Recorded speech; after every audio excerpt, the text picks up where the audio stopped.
Well, I decided we'll do the unhinged version of this video as well. If you haven't seen the first video in this style, you should go watch that one too. But basically, I'm just gonna ponder some of the changes that may come to the new Netflix adaptation of Avatar. Last video, we did pretty reasonable predictions and theories, but this time they will range from unlikely to completely delusional. I don't know, I just thought this would be fun. Just like last time, set up in the bingo card format. Let's go. Azula is the one that murks Zhao. Now, think about it. If Azula is introduced in book 1, she will very likely be playing a part in the finale episodes. But from what we know, she doesn't really have a place to easily slot into. What the hell is she gonna be doing? I think maybe Zhao will set up his invasion force and everything and be ready to lay siege to the north, and then Azula will come in and steal the position of command right out from under him. Zhao, being a proud man, wouldn't like this, and their working relationship would not be strong. Maybe Zhao actually survives the entire siege, but then back on the lead warship as they retreat, angry with their loss, and because it was Zhao's plan, Azula finally makes good on her promise to throw someone overboard to their death from the cartoon, as she replaces Zhao as the main Fire Nation antagonist going forward. Appa will devour Nyla. You see how much smaller June Shearshu, who's named Nyla if you need reminding, seems to be? Seems roughly horse-sized rather than, you know, middling elephant-sized. If this puny freak goes up against Appa, the heavyweight champ, it's gonna get demolished. And personally, you know, I know that Aang is a vegetarian, but that doesn't have to extend to Appa. Sure, he eats hay and fruit and what have you, but I bet Sky Bison are opportunistic carnivores. They got 5 stomachs. I bet one of them can handle meat. I'm just saying, I think the Appa-Nyla match will go much differently. Oyaji overthrows Suki's mom. Now with this one, I may be showing my biases towards the original show. Everyone knows that everyone's favorite character, hailing from Kyoshi Island, Oyaji, has been unceremoniously replaced with Suki's mom, who is now mayor, which, speaking for the original show enjoyers, I take as an extreme slight towards us. Now, I got nothing against Suki's mom, I never met her, but having such an iconic and beloved character as Mayor Oyaji just tossed to the side seems like a huge waste, and honestly, purposely antagonistic to the fans. I hope there's a Game of Thrones style political subterfuge plot that spans the entire season, that ends in Oyaji usurping Suki's mom as mayor of Kyoshi Island and taking his rightful throne. He will also install a throne. Zutara beginnings? Now, I'm no shipper, don't get it twisted, it's just not something I enjoy doing. I don't think one of the original show's strengths was their more romantic elements, but for where we ended up, I don't really have any issues with it at all. However, I would be remiss to not mention the idea that the Zutara shippers could have their day, or at the very least be horribly teased with it only for it to be ripped away in the later seasons. I never understood it. I don't see any chemistry between them until like the last 6 episodes when they're finally chill. Like seriously, Zuko represents the enemy to Katara, she says it. It's just that for so long now, whenever I would imagine the face of the enemy, it was your face. And Katara and Aang have bonded way harder over way longer and have had their little, you know, on and off flirting thing. But it's an adaptation. Who knows what will change? Zutara could be in the cards. Aang's palate will be much more forgiving. As we all know, Aang is strictly vegetarian. His love for animals keeps him from ever having the thought of consuming delicious, savory animal meat. He's so set in his ways, he unknowingly sacrificed Sokka's precious seal jerky to the campfire early on, unable to comprehend it was food at all. Sea prunes, I get. It's a cultural food. You know, his taste buds aren't wired to accept it. Fine. But in book 1, Aang doesn't even seem to like apples, and his attitude seems dubious towards papaya at best. So,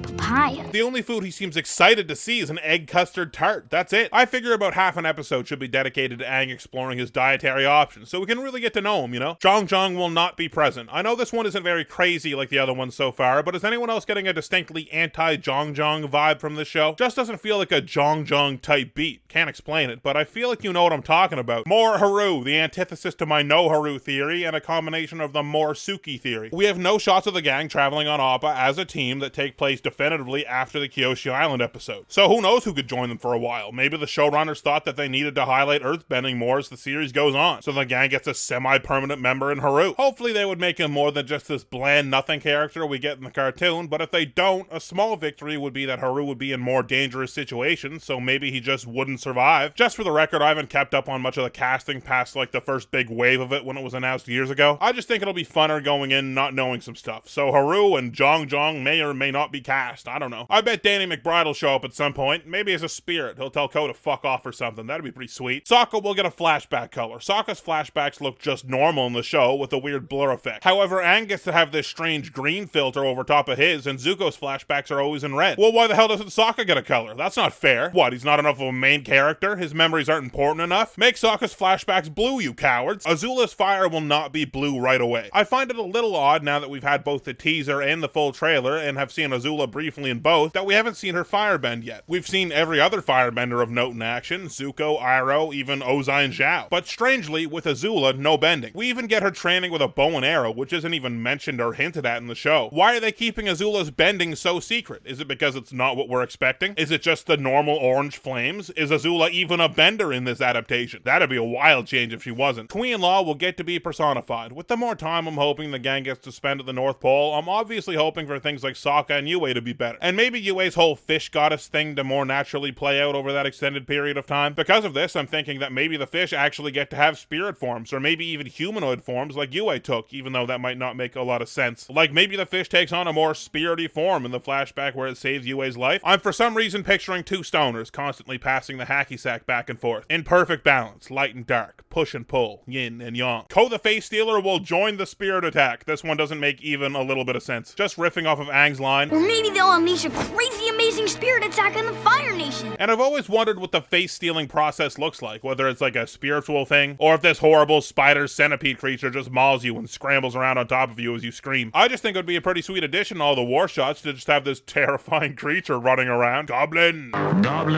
Roku exposits the backstory of the war in depth. So we know that the Spirit World episodes are happening, we have Heibai, and we have Aang approaching Crescent Island. But if my theory about the comet not being mentioned is right, or at least it's not close, what's their chat gonna be about? Roku might go into detail on why the world is in the state that it's in, sort of like the Season 3 episode, The Avatar and the Fire Lord. Probably focusing more on the world than his relationship with Sozin, I would guess. Aang may still be very confused on why the world is so different compared to when he went in the ice. And this could be the moment where he finally says, alright, I gotta do what I gotta do. I'm the Avatar. Roku also might mention the comet just to be like, hey, just so you know, the fortune teller actually is in the show. Who do you think prophesied his return? Jet joins the team, the final of the what if X character joins up theories. The only shot we get to see of Jet is him on his own dueling a firebender. Strangely, no freedom fighters in sight. And that first interaction with Jet in the cartoon is this big chaotic brawl. Now this is probably due to just having one shot of him, but what if Jet is just a lone warrior? And upon finding the gang, he finds purpose and joins up. It might make sense. Katara would be into him, and Sokka in this adaptation could find the camaraderie of having another guy who's around his age and also a non-bender to be to his liking, only for over the course of an episode, or maybe a couple, for the gang to realize that his methods are too extreme. Could frame his return in Book 2 to be even more dramatic, and the eventual devastation of his internal organs to be all that much more, well, devastating. Iroh and Ozai speak to each other, even one line. It's one of the biggest missed opportunities in the cartoon that Ozai and Iroh never get to speak a word to each other. I think it's a little early in the story to expect them to have any kind of big screen time together, considering we're in Season 1, but maybe in a flashback? I'd love to see the two brothers, who you can honestly forget are brothers most of the time, actually have some kind of dialogue. Zuko fights back during his childhood Agni Kai. We see briefly that Zuko does defend himself against his father, while the cartoon heavily implies that he doesn't. People tend to forget that Zuko wasn't banished for speaking out in the war room, he was banished for refusing to fight in his honor duel. I think that it would be a pretty big and pretty negative change to Zuko's story, but the trailer leaves it open for it. I bet they dunk on the M. Night adaptation at least once, right? Just something. Someone says someone's name wrong and they have to be corrected, or they make a joke about needing 6 earthbenders to move a rock. Something to just stick their tongue out at. I bet they're not above it. I'm not. Wait, I have a theory about this shot. This was one of the only shots I couldn't decipher in my trailer breakdown. But what if this is the Northern Water Tribe at night, right? This could be the big giant wall and the city behind it, and down here would be the open ocean. And this would be the scene where Aang returns from fighting as many ships as he can, and you just can't hack it. That would make sense. Yeah, there does seem to be this little walkway lit down here with torches too on what would be the ocean side, but I don't know what the design is, and neither do you. Fuck you. Wait, there he is! Oh, I fucking knew it! I knew he would be there! Just name him Sean! This doesn't make much for a bingo entry, but whatever. Pakku versus Iroh. I remember back in Overanalyzing Avatar, I pondered what would happen if Iroh and Pakku came across each other during the Siege of the North. They were both active combatants in it. Would their allegiances to their nations compel them to fight? More so Pakku being compelled to fight Iroh, I suppose, since Iroh doesn't really fuck with the Fire Nation all that hard anyway. Or would their membership to the White Lotus supersede the conflict between their homelands? It would be cool if maybe they saw each other during the heat of battle or something, and Iroh just maybe hits him with an up nod or something. They still go to the Northern Air Temple. I know from the trailer that the Northern Air Temple episode and the Omashu episode are now mashed together, but honestly, if they're still going to the North Pole, Aang would probably want to stop by and see what's up, right? He would probably still hold out some tiny hope that the Airbenders would still be there. Seem a little weird to just be going that way anyway and not just stop in to see. Even if they go there, see it's all jacked up like the Southern Temple and just go, man, and then cut back to them on Appa, I honestly think it would be a little bit of an oversight to have them not stop by there. The Great Ad. Not only will there be a Great Divide, there will be a second Great Divide intersecting with the first. And there won't only be 2 annoying ass factions, there will be 4, and Aang will have to tell 2 lies to fool them. And the Canyon God will break all 4 of his limbs instead of just 2, and there will be 2 scorpions on this Katara's rock. The siege of the North is successful. Think about it. Sure, the gang wins with the help of Koizilla at the end of book 1, but really, so long as Katara gets her training and shoots up the leaderboards, it's mission success. If they lose the North, basically nothing changes with the story going forward. They'll just move on and try and find an earthbending master. It'll be basically just like the end of book 2, just more watery. The Northern Water Tribe doesn't impact book 2 at all. They're not even around for the invasion in book 3. The only thing would be that Paku would have to escape to return in the Old Masters. Like, surely the moon won't stay dead, but the Fire Nation could still win. If the North loses, nothing changes other than the vibe. And we all know that the vibe is probably going to be a little darker and more serious anyway. And with that, both cards have been completed. I could see maybe winning on card 1, and if card 2 sees any victories, I think maybe the show won't be received all that well, if I'm being honest. But this was just a little bit of fun to get my mind moving before the show premieres, and hopefully it got you thinking too. Honestly, if you got any crazy theories, I'll read them. I read the comments. When this hits YouTube, we should just be a couple days out from the premiere of the series, so if you're just finding my channel, subscribe and you'll get all my thoughts on the new show. Oh, and go watch my old videos too. They're mostly about Avatar. Alright, patrons. Patron shoutouts. If you want to see 2 brand new videos from me, you can support me on Patreon for just a few bucks. Link, as always, is in the description below the video. Biggest shoutouts of all go to my top patrons. Aurora, who grew their hair out specifically to have a competition with a lion on who had the most majestic hair. The ruling tie. Balmier Candle, who has a chandelier made out of knives hanging in their house, just in case they need to drop it on some villain or evildoer, etc. Catch Adorable, who can do this magic trick where they can guess your card from the other side of the world. Jean Cree, who hit their thumb with a hammer by accident once and the hammer shattered, wounding 3. Jacob 1908, who keeps getting away with having overdue library books because he keeps beating the librarian in 1v1 on Rust. Lemon, who can jump higher than your house, but not the joke, like onto the roof. Omega Fighter, who can sleep anywhere, even the vacuum of space. Sean Martin, who is an iced out chicken that lays Fabergé eggs. Hater of Tots, never do the hokey pokey with them. If you put any of your limbs in, you ain't getting them back. Tiago Nascimento, who reached the end of the rainbow and there is not a leprechaun. He says there's something else. He doesn't like to talk about it. That Blind Ginger, who was the only person to solo walk along both Antarctica and the Sahara. And William Fisher, who is in 6 or 7 secret societies and there's some hostilities between some of them, so he's just trying to play it cool. The benefits are just too good to leave any of them. And my other fuck you money patrons, A. Varner, Der 50 Kobold, Ian Byrne, Keep to Yourself, Kier Walsh, Laverk 13, Potato Stream, Roman J. Kopp, Starfish Hugger, Stephanie Riches, The Former Meaning of Life, The 1am Party, Thomas Lautenbach, Whitrow, and John Wei Fu. And my god overanalyzers, Two Boots Are Beat, Ang, Ethereal Catnip, Alan Garvin, Andrew Watchert, Blacksmeme, Bob Death, Chandler Crump, Kobe Smith, Connor Gallery, Dead Rat Fiasco, Deathly Healer, Dizzy Payne, Dr. Xerox, Dominic Saint, Donut, Distent, Emma Not Emma, Aaron Grace, Gianluca Leandro Magi, I'm a Match, Jada Jones, Jackson, John Ajaka, Justin Scott, Kai D, Kelly, Mac, Mackie and Eligio, Mark Rethy, Medium D Speaks, Michael Fallon, Mighty Virus, Mystery Ghost, Nick, Nicholas Abbott, Peter Bayron, Reese, Rocket Mist, Ryan Gregorikos, Ryan Maxwell, Samuel Vanderplas, Sergeant Carrot 69, Shane Antonacci, Sean Flowers, Spicy Ketchup, Super Snipper, the long and short of it, Thomas Graff, Victoria the Queen, and some sort of bear face, I don't know what it is. Next up, we'll see what I can get away with, and if it's bad, I guess Cora.